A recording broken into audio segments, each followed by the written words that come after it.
It's a very loaded question. I was born in Hyderabad Deccan, and I was 9 years old when I came from there, but I lived in Hyderabad till that time.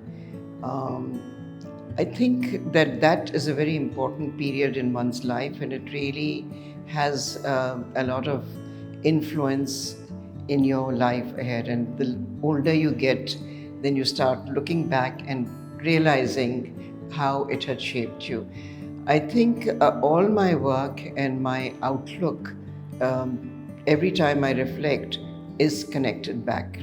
So it's not just the physicality of the space was beautiful because it had red soil, heavy foliage, rains, and everything landscape changes, big granite boulders, and then the old architecture is phenomenal in Hyderabad. So apart from that, I was surrounded by a lot of textiles, very, very beautiful silk sarees they would be wearing.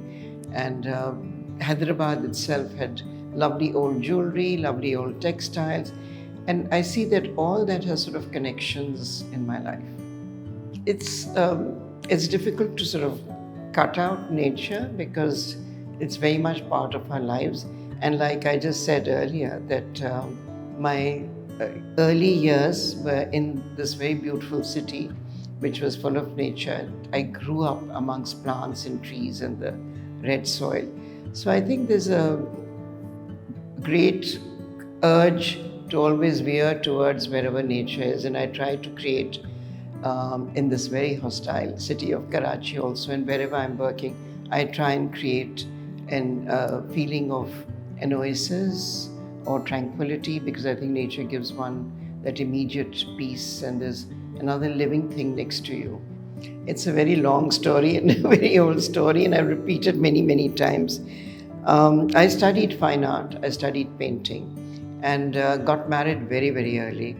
I was doing an interior design project with him, and that needed a kind of upholstery that I was looking for was a little textural fabric and hand printed. I wanted to create. I was always drawn towards things that were done with hand for whatever the reason is, and that sort of led me. There was only at that time one little shop on Sharai, what we call Sharai Faisal at that time was Brick Road, which was called Rahmani, and they used to have hand block printed upholstery fabric. I went there, didn't quite like the colors or the patterns, and I thought, let me find out if there's any other place. I came to know that Lawrence Road, the interior of the city, Karachi, they did block printing. When I went there, I saw a small shop on Lawrence Road where they were printing small napkins, chote dastakhan. They were like yellow with red, really bad printing. But I stood there and I watched, the whole process was really fascinating. Plus, I found that behind him, tucked away on a shelf, were some very beautiful blocks that they were not using. They were printing what was in demand, and there was mainly dastakhans that were being printed. So I was just fascinated by the process of it, and I started taking paper and going there and having things printed in front of me. I had not studied textile designing. It was very removed, the textile department from the fine art department. This is at National College of Arts. So that was a learning for me. I had not, like everybody knows, and we are teaching at Indus Valley and other places, it was something that I had not seen before. So I think the process drew me to it, and then I started exploring more. Kharadar itself had block printers who had stopped printing from the time of partition, because Karachi was a center where they used to print sarees and it would be sent all across the subcontinent. That whole activity had stopped after partition, and they all turned their profession into as electricians or bakers and not printers. So I started going to them, taking some cloth, getting something printed.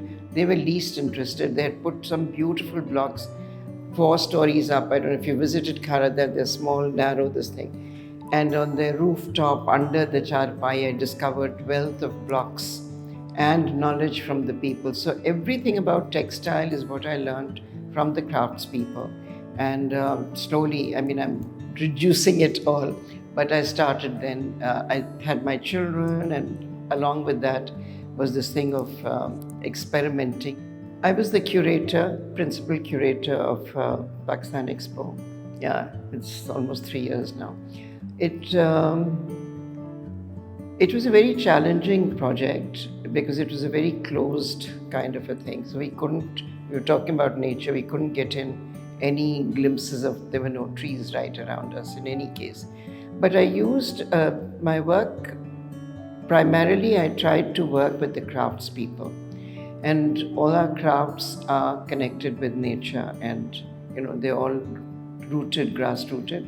I wanted exposure of the craftspeople rather than artists. We had leading Rashid Rana do the exterior, but like we began the thing with terracotta, which is again a natural material, and going back to the time of Harappa. So I put in Mohenjo-daro, Harappan, Indus Valley civilization, terracotta objects.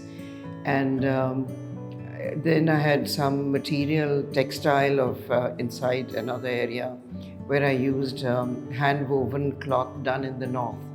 The pattu, as they call it, shoe, it's a warm felt-like cloth by which the people wear the waistcoats and coats and also the topi.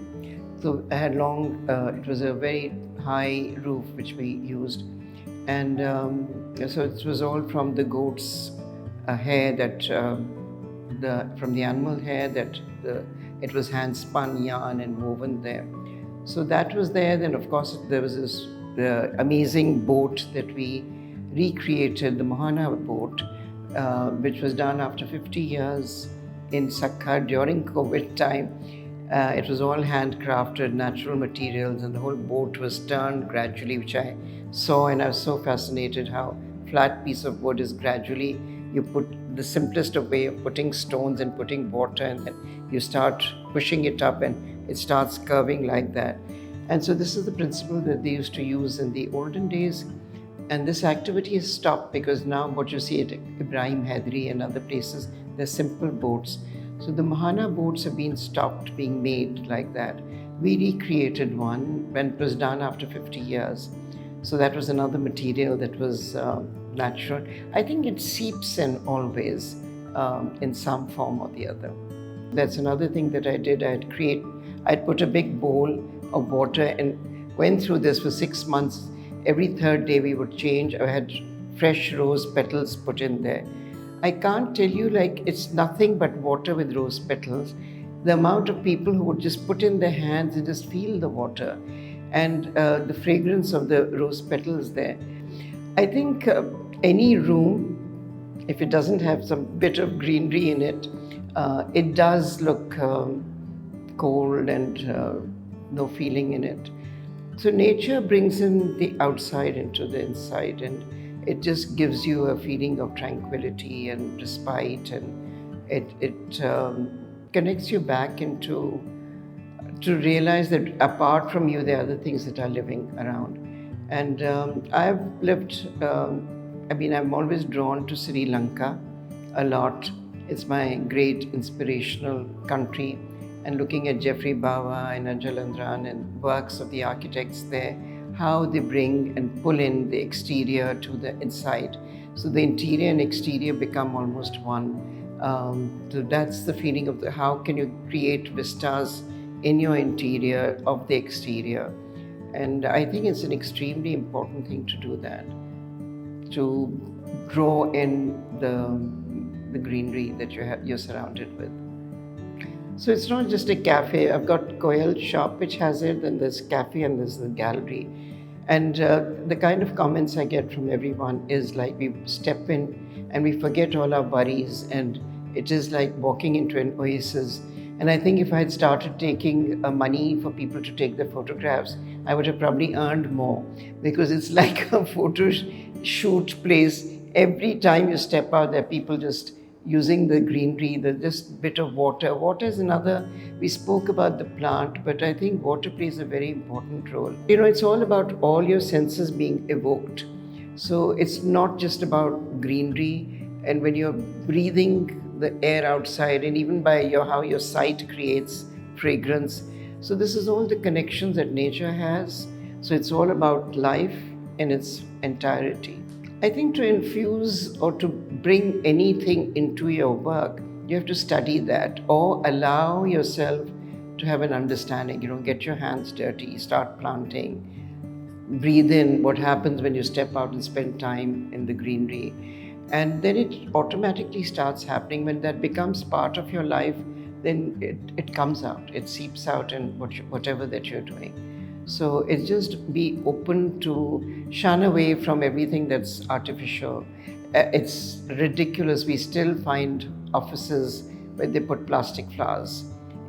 Even now, all government buildings, and that's the first thing that I'm going somewhere, first thing I advise is please ये हटा दें और कुछ रख लें, दो पत्ते रख लें, ताज़ा रखें. So it's just start becoming aware and start greening.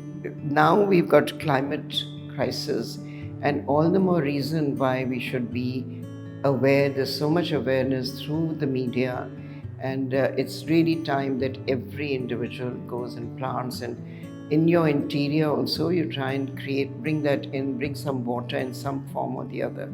It just will change the whole personality of a person and the society together.